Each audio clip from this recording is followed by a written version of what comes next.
Namo tassa bhagavato arahato samma sambuddhassa. Namo tassa bhagavato arahato samma sambuddhassa.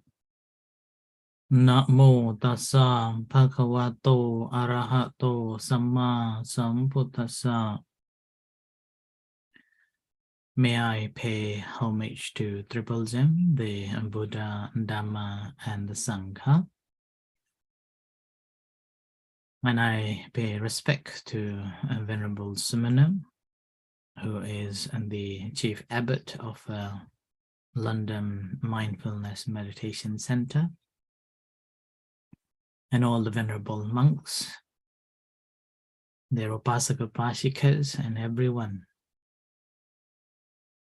So first of all, a happy Vesak. On the occasion of this Vesak celebration, with the protective power of the Buddha Dhamma Sangha, may you all have a good health, a successful life, whatever you may have a good wishes, may all those good wishes come true. And I'm very delighted to be part and very privileged to be invited to be with you all today,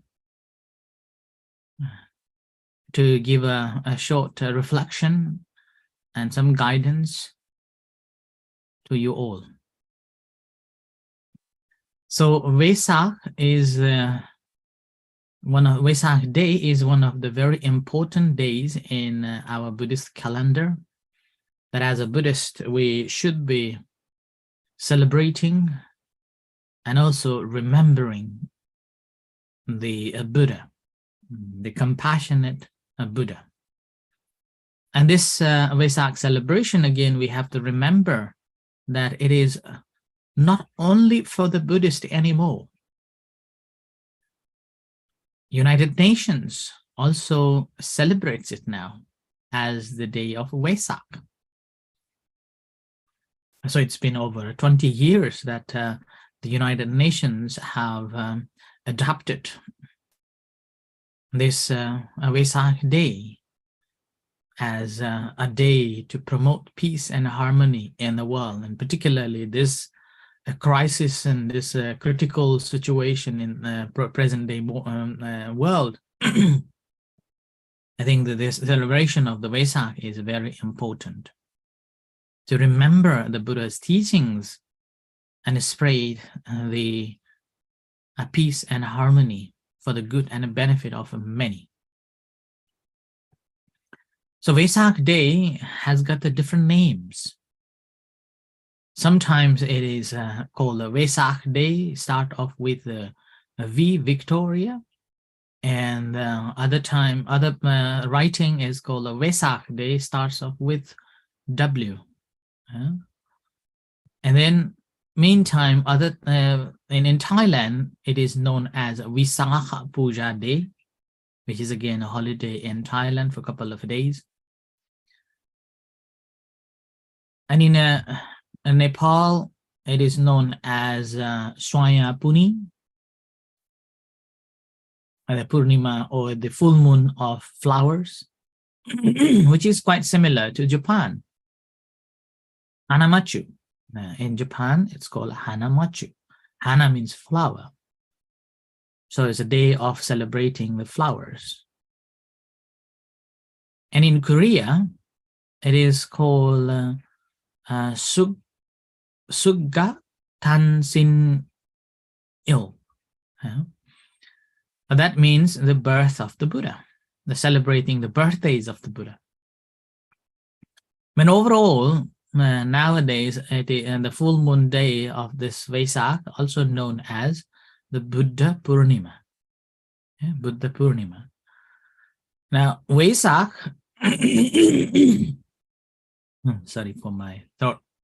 Vesak, or the Vesak, or Vesak, or Visakha, it is a name of a month. According to the lunar calendar, it is the 6th month of the lunar calendar. So that is the Vesak. Purnima is full moon. So full moon. And then puja is worship or honor. So that's why Vesakha Puja is basically worshipping on the day of a full moon day, sixth full moon day of a lunar month. And Vesak Purnima is the same, right? So Vesak Purnima or Visakha Day is the day that we celebrate on the full moon day.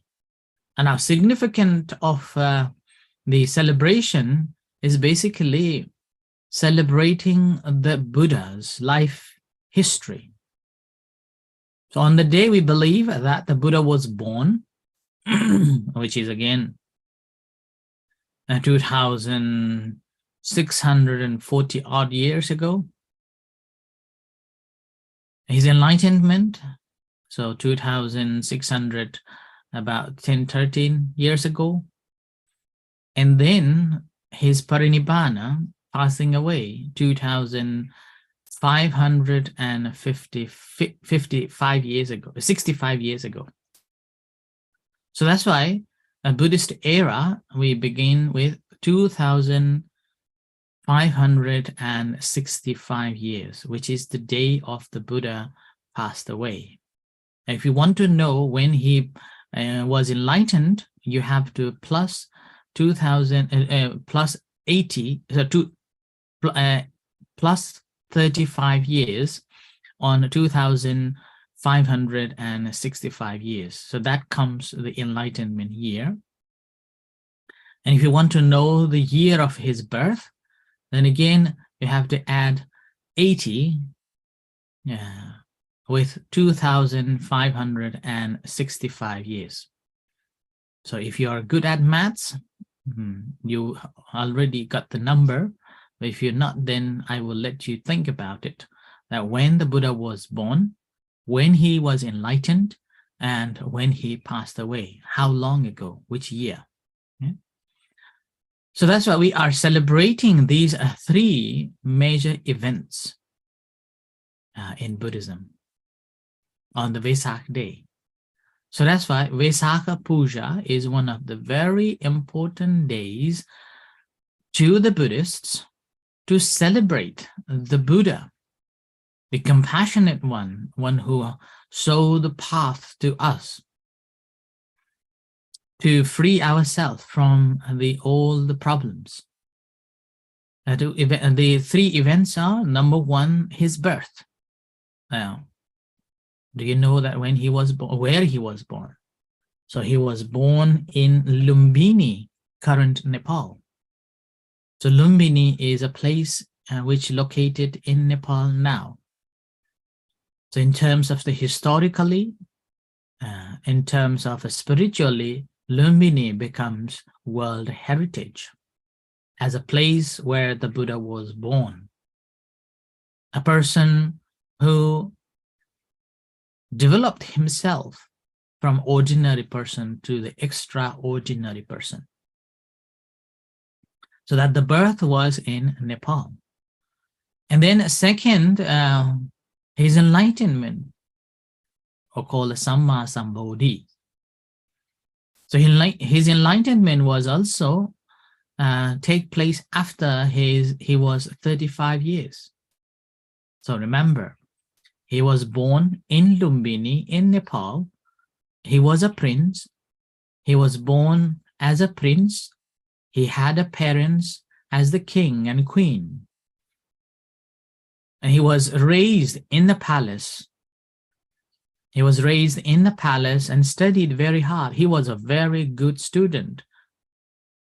Despite of knowing that his mother passed away and his stepmother was looking after him, he never be very naughty. He never been naughty boy. Despite of knowing stepmother is looking after, he was treating the stepmother as equal to the mother. Whatever stepmother was teaching, he was there, listening. Whatever she was telling him, He was listening. So he was a very good son. And meanwhile, when all the teachers ask him to do certain things, to remember certain things to do, he always does. Never missed it. And as a result of that, he was very lovingly, he was very loving person to all of teachers, friends, and families. As a children, I'm so glad that you all are attending and participating on this Vesak celebration. And I believe that you may have a different things you want to do on this weekend. You may want to spend time playing games after a long day, long weeks in a school, or after just finishing the exam in a university. You may want to just relax in a couch or in your bed and playing a game, spending a time on a screen. And yet, your parents want you to get something very different, something that will help you to be happy in this life, learning the Dhamma.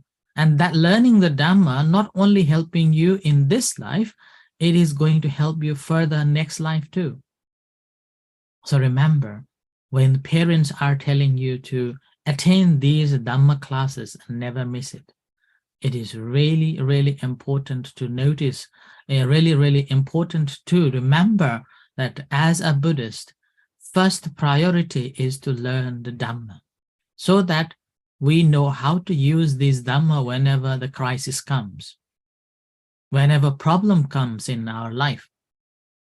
If you do not learn the Dhamma, if you do not study the Dhamma as you grow up, you will face the problems in your life, problem in your study, problems in your workplace, problem in a family life. At that time, you will not have knowledge or wisdom to deal with it. But if you are learning the Dhamma, studying the Dhamma, and practicing the Dhamma from an early age, you have a tool to deal with these problems whenever these problems comes. And that happened to the Prince Siddhartha, who was to be the Buddha. As he was a very good child, learning and obeying and doing everything as the parents said and the teachers said, with that, as he grew up, he began to see the world differently. And along the way, when he faced the problems, he was able to use those knowledge that he learned during his childhood and overcome those sufferings. So that's why this is why all the parents are encouraging you to attend the Dhamma classes and study. And most importantly, remember listening to the parents and listening to the teachers and study the Dhamma. So with that, the Prince Siddhartha was very kind and nice and obedient child, and which we can remember his story of carrying a bird who was shot by Devadatta. So he went and picked up this swan, cared his wounds, and then healed, and even fought against the Devadatta, saying that if I give it to you, you're going to kill it. So I'm not going to give it to you. So as a result, they had to go to the court or in front of the king, and after certain discussions, the king and the whole people in that court decided that that swan belongs to the Siddhartha, because life belongs to the person who saves it, not a person who is going to kill it. So this is one of the examples that we can relate to his kindness. Now think about yourself, how kind you are. Do you share with your brothers and sisters? Do you share with any other family members? Do you share with your friends? Now, if you haven't done it, try what happens if you share these or anything to your brothers or sisters, or share with your family members or friends. Remember, the givers are always loved rather than the takers. So kindness is the very best thing that we can do, and that we can learn from Siddhartha's childhood life, the Buddha's childhood. And with that, again, he never stopped learning. He never stopped questioning about the world, about the suffering. As he grew up, he began to ask the question that, why do I have to suffer? Now, have you ever questioned about it? Normally, you don't have to, because parents are there to prepare and give you everything at front. You just need to tell the parents, Mom, I need the food. Mom, I'm hungry. The food is just there on the table. There you go. It's like a magic. Your mom and dad are like a magic wand. You just need to press the button and they will bring you straight away. Mom, I want an iPhone. They will say nothing. But when a birthday comes or a special days comes, you got the iPhone. So that's why you do not know yet the suffering or these difficulties of getting those things. But as you grow up, you will understand that how difficult to earn the money, how difficult to get the things that you want. So as the prince, the Siddhartha, the Buddha, grew up gradually, he began to question as he faced with the different problems in his life. Faced that why this happens. And that led him to go in search. So that's how he gave up his palace life, a luxury life. He gave up his luxury life and palace life. Would you dare to give up your luxury life? Let's say, would you dare to give up your luxury life of sleeping on a comfortable bed and playing a game on a screen and come to the temple and learn the Dhamma? I doubt it. I doubt it that you voluntarily will give up these unless your parents push you or told you off. But anyway, the Buddha, he questioned and he decided that there must be a way out. So at the age of 29, he gave up a palace life and became an ascetic, a sadhu, a monk, sleeping under the tree, begging food for survival. Whatever given, he was eating that. Whenever possible, in a good, secure place under the tree, he was sleeping.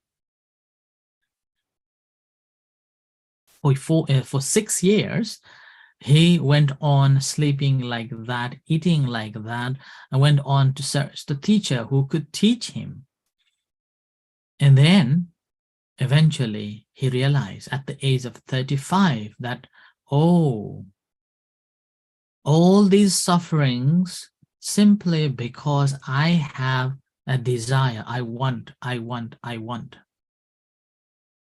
Because of I want, and then if I do not get what I want, I am unhappy. I am upset. I am angry, and I feel unfair. Does it look like sound to you? Make sense to you? Or have you experienced such like that? You may have asked something from your parents and your parents say no. What do you say? It's not fair. right? And you become angry, you're upset, you're unhappy. So the Buddha realized on that day that I am having unhappiness and I am having a trouble simply because of that desire that I want it. And there is a way out. So way out is simply learn to control your mind and practice the moral practices. Try not to harm anybody. Try not to take anything what is not given. Try not to speak any untruth. Do not lie, basically.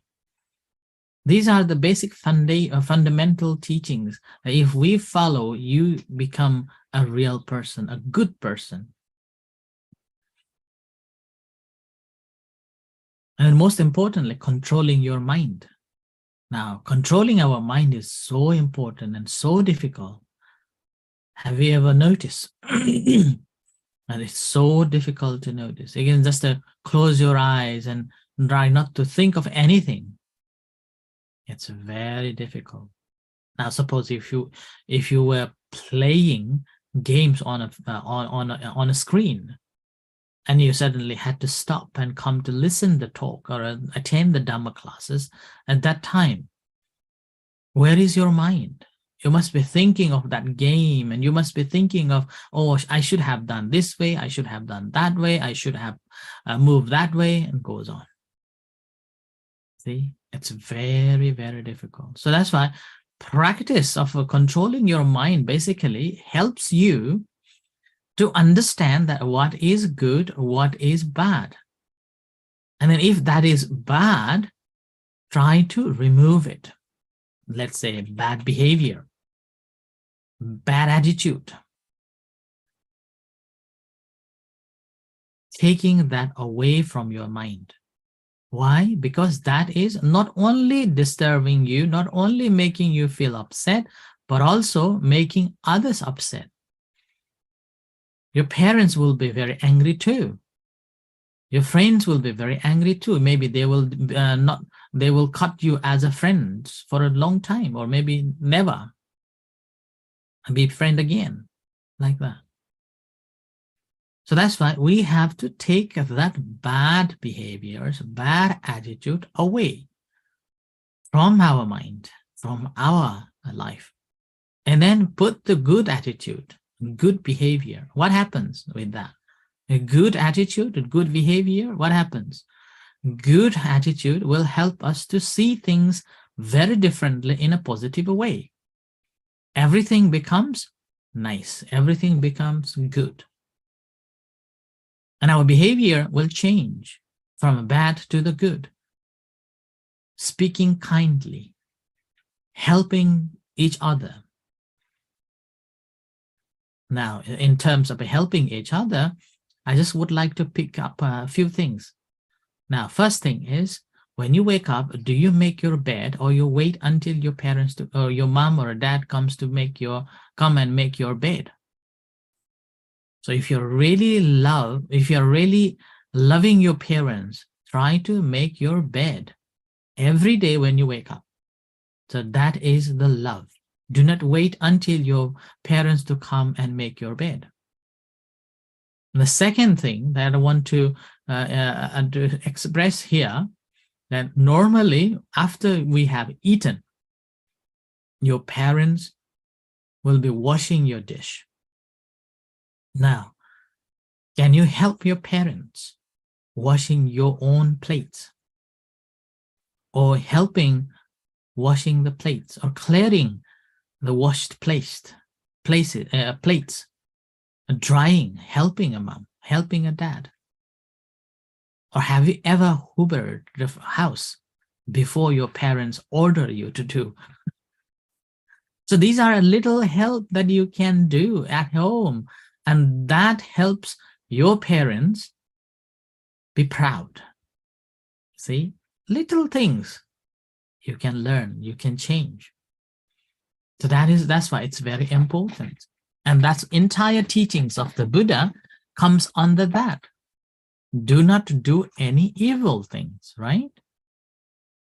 and do good things, and controlling your mind. So controlling your mind help you to reduce and remove all the bad behavior, all bad attitudes.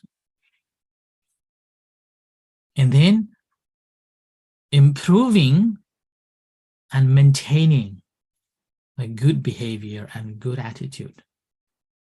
And with that, what happens? Our life becomes happier and happier. Our life becomes so happy that everybody wants to take you as an example to learn. Okay? So that's why on the occasion of a Vesak Day, we have to remember that what I have, anything that is a bad behavior, a bad attitude, removing it. And then if there are no good attitudes and no good behaviors, then changing and redoing it, beginning to do good things, beginning to change your attitude one after another. So that's why on the occasion of a Vesak Day, we can celebrate the Buddha as an example, a person who was a very good child, a person who was practicing well and then become such a successful in his life, one who had given so much contribution to the entire human world for 2,600 years of long history. And how do we celebrate then now? In terms of a celebration, how do we celebrate the Vesak Day? So that is basically remembering the Buddha, remembering his compassion, remembering his purity, and remembering his wisdom. Now, when we remember the Buddha, what do we do normally? We take up flowers and offer to the Buddha. We light the candles, we light the incenses, and then we offer different fruit juice or milk, or even the rice and other flowers and other fruits we offer. And that is called Amisa Puja. Offering that, showing our devotion, our respect, our homage to the Buddha. So that's why as soon as we come into the shrine in front of the Buddha, we have to pay respect properly. Not paying respect just like a sake of doing it and then done. No, you have to pay respect with your heart. We call it making your heart blossom the lotus flower in your heart and then offering it to the Buddha. See, when we are putting our hands like this on our chest, it's like a half, this is a bud, a lotus bud. So we are creating in our heart this lotus bud and remembering all this compassion and purity and wisdom that Buddha had bestowed on us, remembering that. And offering this lotus flower, not just like from heart and then put it on there. We're raising it up high, up into the sky, but touching this just like a forehead. So touch and let it blossom. Let it blossom as we touch, and then offering it and then bowing, respecting that way. So even just respecting it with full respect to the Buddha, we are showing our devotion, our worship, our respect to the Buddha for his compassion that he has given this vast knowledge to us. But remember, this is not the end. Buddha didn't expect us to offer these material things, but he expects us to practice. Called a Patipatti Puja. Practicing. And in this practice, first, in a material way, first we can do to exchange good blessings and kindness with one another by sending a card. So speaking, Happy Vesak, may the Buddha bless you, like that. That's also part of the practice. And with that, you're building up the connection. And in a Patipati, the second one is the practice of a sila. I believe that you remember all the 5 precepts at least. Number 1 is not to kill, not to steal, not to have any sexual misconduct, and then not to lie and not to take anything that is intoxicants, that clouds our mind. So practicing these 5, if possible, practicing all these 5, not to kill, not to steal, not to have sexual misconduct, not to lie, and not to taking any drugs and alcohol that clouds our mind. If possible, practicing these 5. If not, choose which one you want to focus, and you will try not to violate them at all. Maybe just a 1 or 2. But I would like to suggest you to have number 4. Do you remember what is the number 4? Not to lie. I want you to practice this one and see that how many days you can stand by not speaking lies. Or you can make a vow, dedicating yourself that I am going to speak truth all the time. Now, it is going to be very hard, very, very hard if you are going to do it. But if you can do it, brilliant. If you can do it, wonderful. You will be the Bodhisattva. You will be the Buddha in no time. Because all the Bodhisattvas, the Buddhas, always speak the truth, even to their own life. Even if they have to die for it, they will not speak lies. They will always speak truth, the Bodhisattva. For us, we always lie, thinking that I need to save myself. Now think about how many times you have done that one. But for the Bodhisattva, if you want to be the Buddha, if you want to pay respect, a real Buddha, then will not speak lies at all. Now I challenge you, if you are going to do it, I'm sure you cannot fulfill it. There must be a time or many occasions that you're going to speak lies. But remember, this time, try not to speak lies. Every time when you're speaking, think that, are you going to speak lie? Or if that is lie, it's the best way is do not say anything. Imagine that you are not in that conversation and says nothing. So that is the second part of a Patipatti Puja. So practicing the sila. And then the third one is the practicing the meditation and controlling your mind. Now, what is the benefit of controlling your mind?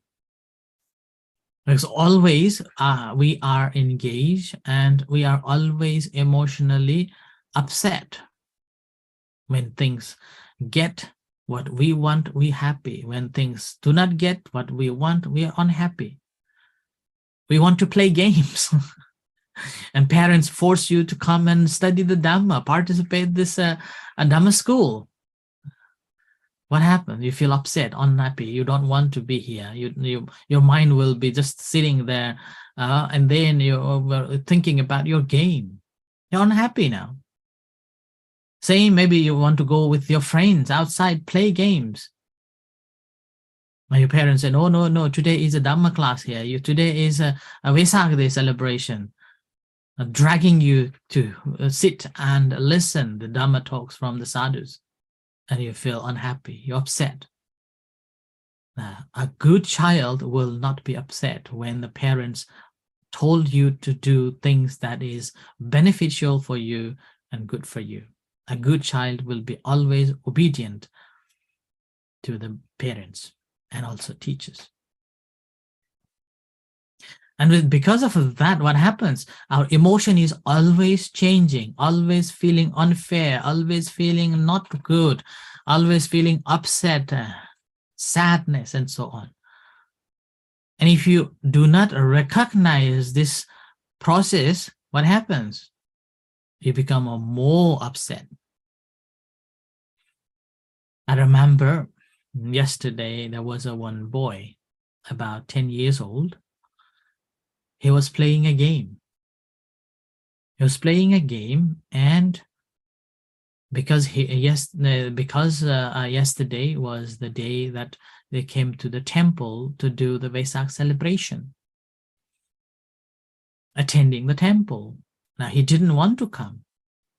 He resisted. He even shouted to the parents, and parents felt very sad, very unhappy. And when he came to the temple, what happened? He was very grumpy, unhappy, and do not want to talk to anybody, do not want to talk to parents. And with that behavior, what happened? Everyone felt very strange. He used to be very cheerful. He used to be very happy. And now why he is so grumpy? No one wants to talk to him. He was cornered by himself. And parents also feel very sad. It was very, a sad face. Didn't know what to do.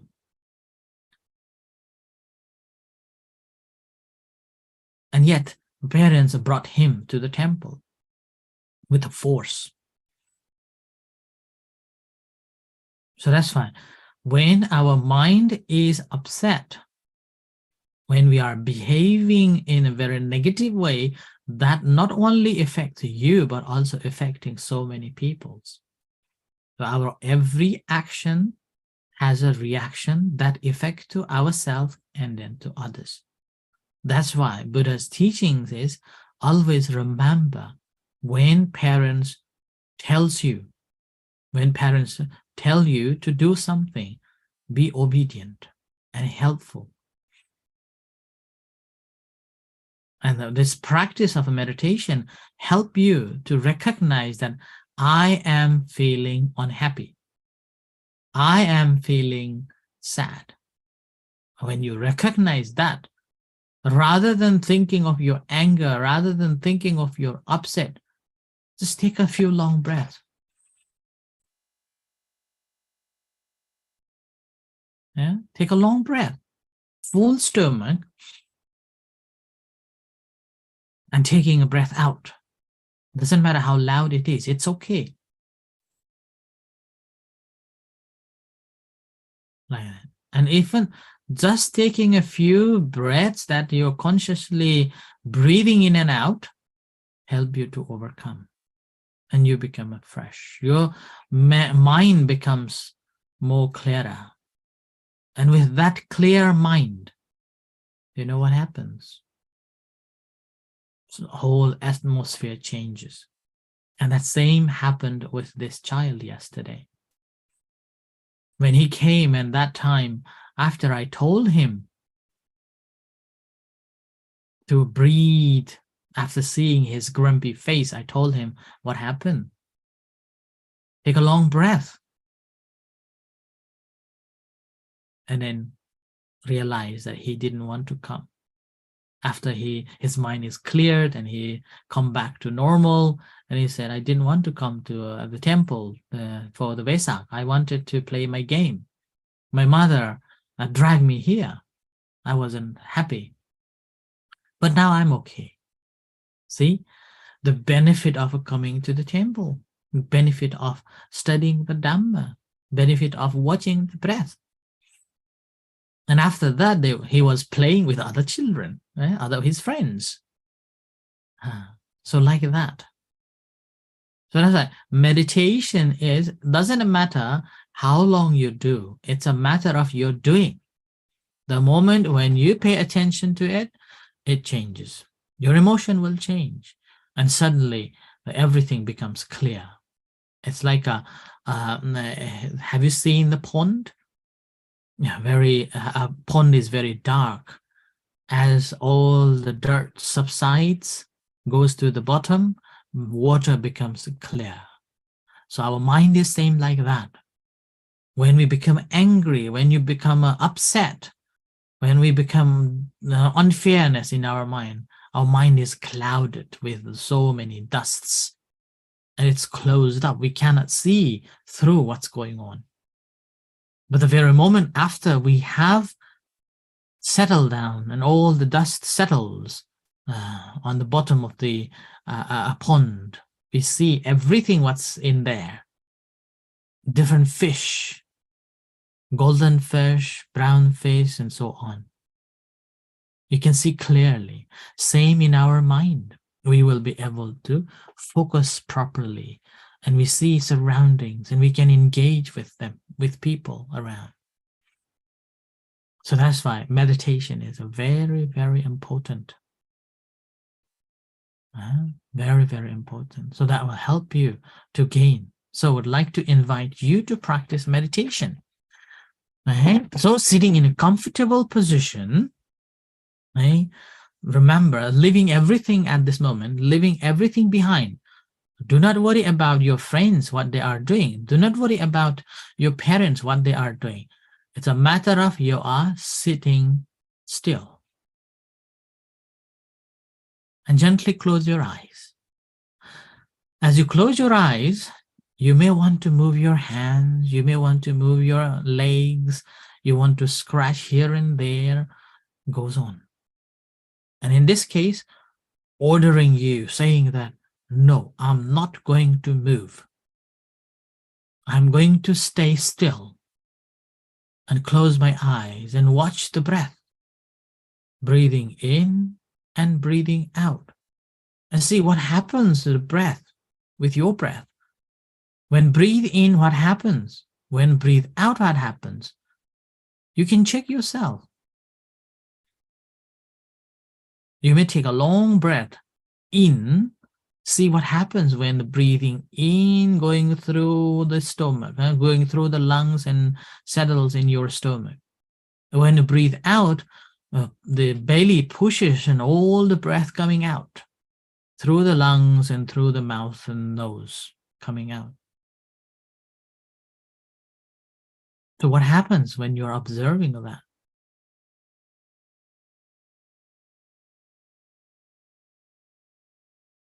Now I let you to experience yourself, experimenting it.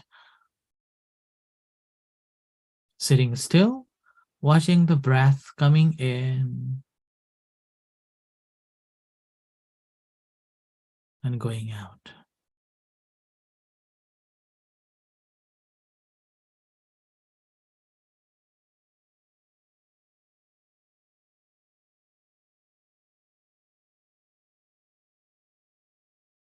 Now we're still sitting still and watching this breath. Now I'm going to change a little bit here. When you breathe in, take a long breath and keep in your belly and count for 3. So breathing in, hold the breath in your belly and count 1, 2, 3. And releasing from your mouth, not from the nose. So releasing from your mouth fully. Blow it out until every breath is in your belly. So blow it out.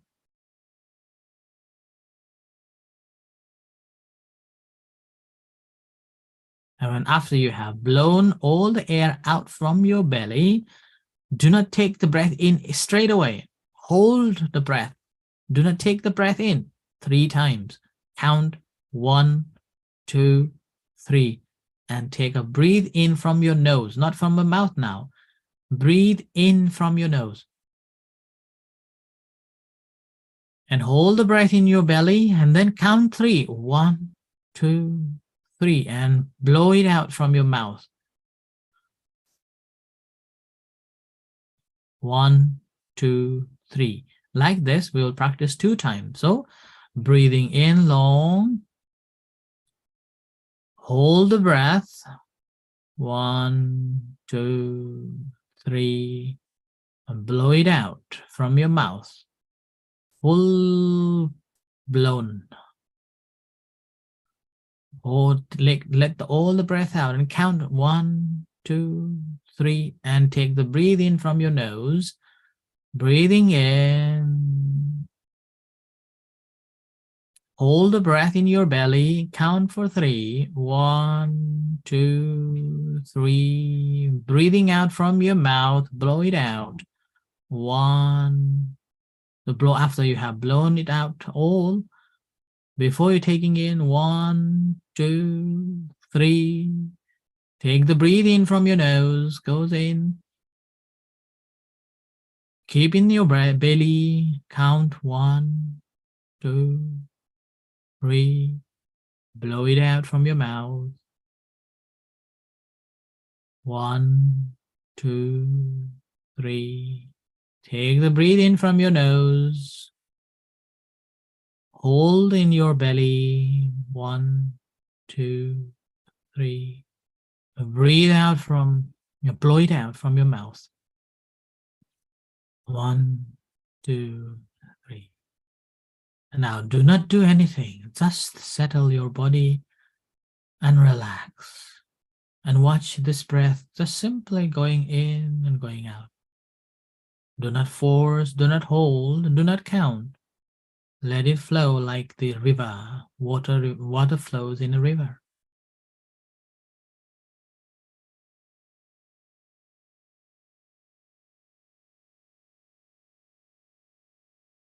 I want you to remember a Buddha statue. Any Buddha statue that you like to remember. So bring into your mind, imagining that Buddha statue, thinking of that Buddha statue clearly as it possible. Nothing more than the Buddha statue. No background, no flowers around, no decoration at all. Just the Buddha statue that you have seen in a temple or in your house or in somewhere in any temples, and you feel very nice. Think about that Buddha.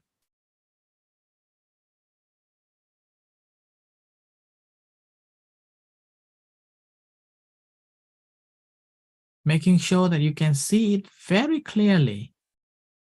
His face, his eyes, his nose, his mouth, his ears, which position he's sitting. Is he standing or is he sitting? Even sitting, is he sitting on a meditative posture, the right hand on top of the left hand? Or just one hand on the lap, one hand on the knee? Or whichever position he is. Remembering clearly, like you are standing in front of him and looking at that statue.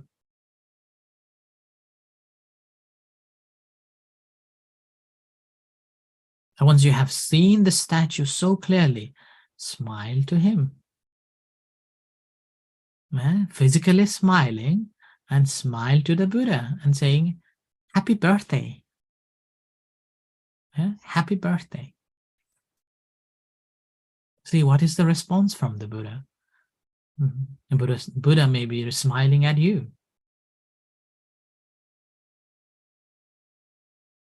Now think about how kindness he was. And thanking. You may want to sing a song, happy birthday, then you sing a song. Happy birthday, yeah. Happy birthday, Buddha.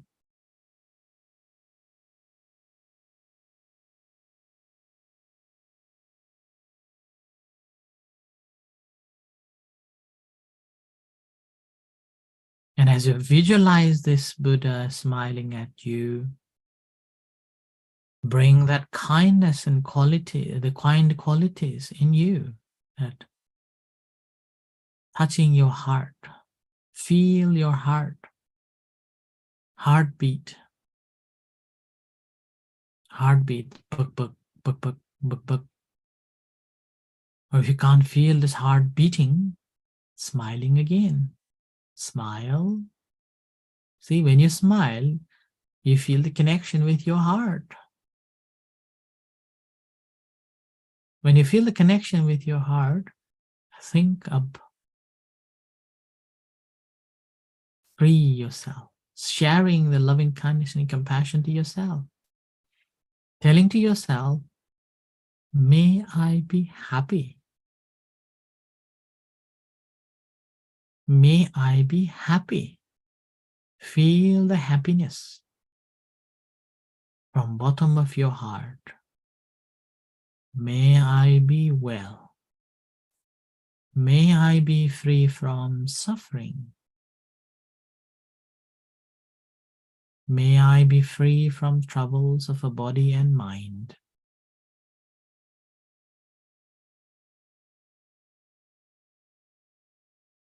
May I be liberated, liberated.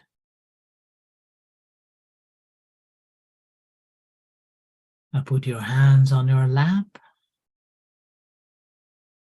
Take 2 deep breaths.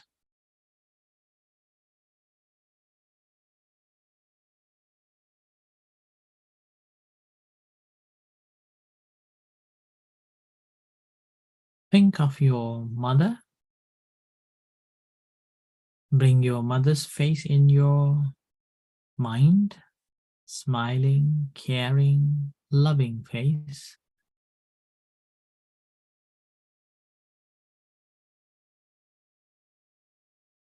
And saying to your mom in your head, thank you, Mom, for looking after me, caring me. I love you. Now think of your daddy, your father. Bring his face in your mind. Smiley face, not the grumpy one, okay? Smiley face. Happy face. Remembering when he's very happy and helping and caring you.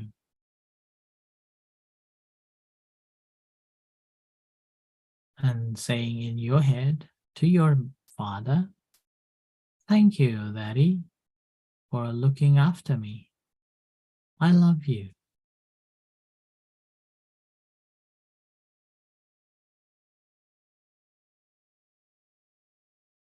Now think about your brothers or sisters if you have one. Bringing their happy moments when you are playing with them and you feel very happy.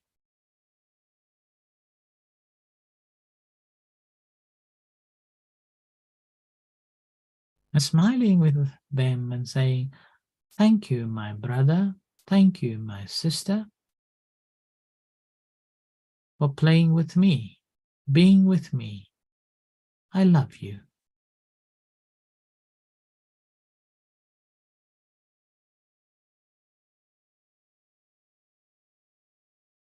Now bring into your mind someone who is very close to you, who's caring and helping you.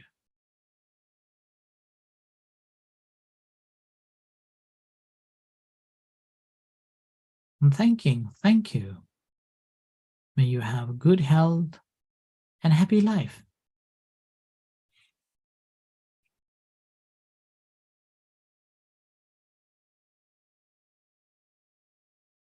And remembering all the people, all the animals in the universe, sending this loving kindness and compassion to them, wishing them to be well, happy,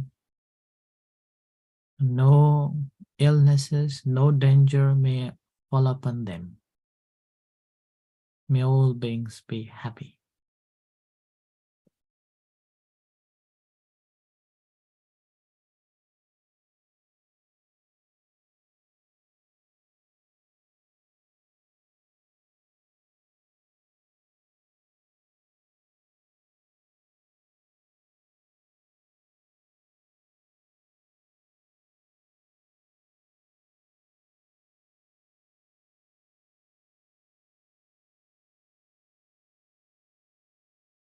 And my short reflection to you all with the blessings of the Buddha Dhamma Sangha. May you all have a good health, successful life.